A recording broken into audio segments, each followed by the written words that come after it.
There are people on this earth who are absolutely obsessed with chimpanzees. They raise them in their homes, dress them in their clothes, and teach them to eat at the dinner table. They see intelligence and emotion, something almost human, staring back at them. And they convince themselves that with enough love, enough care, and enough time, a chimpanzee can become part of the family. But they couldn't be more wrong. What's the problem? Send the police! Send the police! What's the problem there?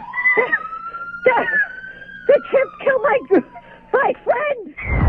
In 2009, a 200-pound chimpanzee named Travis attacked a woman in her own driveway.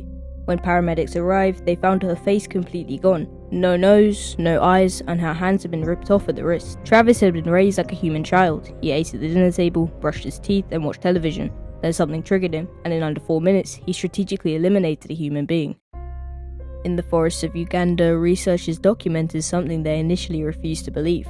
A community of chimpanzees began systematically eliminating their neighbours. Not in sudden bursts of territorial aggression, this was planned. Groups of males would cross into rival territory, moving in complete silence, scanning the trees.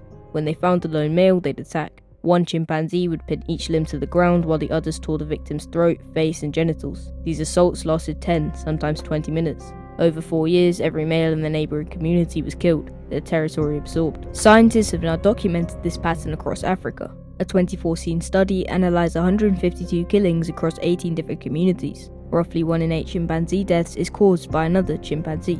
Males carry out 92% of these killings. If humans killed each other at that rate, civilization would cease to exist. The researchers checked for human influence, but no evidence was found. Communities living deep in protective reserves killed at the same rates as those on forest edges. Likewise, groups with abundant food showed identical violence patterns to those facing scarcity. The violence was strategic. The chimpanzees killed when they had the numbers, when rivals were vulnerable, and when territory was worth taking.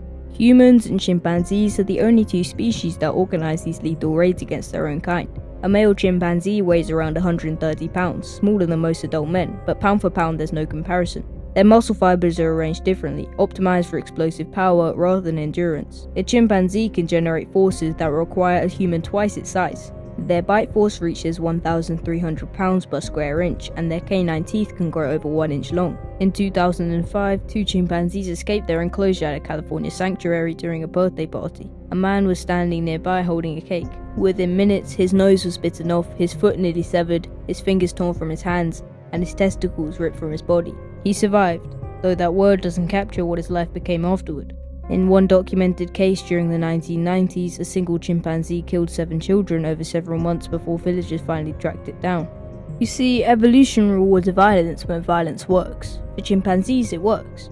Communities that eliminate rivals expand their territory. Males that kill competing males gain access to more females. Groups that coordinate aggression successfully pass those genes forward. I hope you enjoyed the video, and as always, let me know your thoughts in the comments. And I guess that's about it. See ya.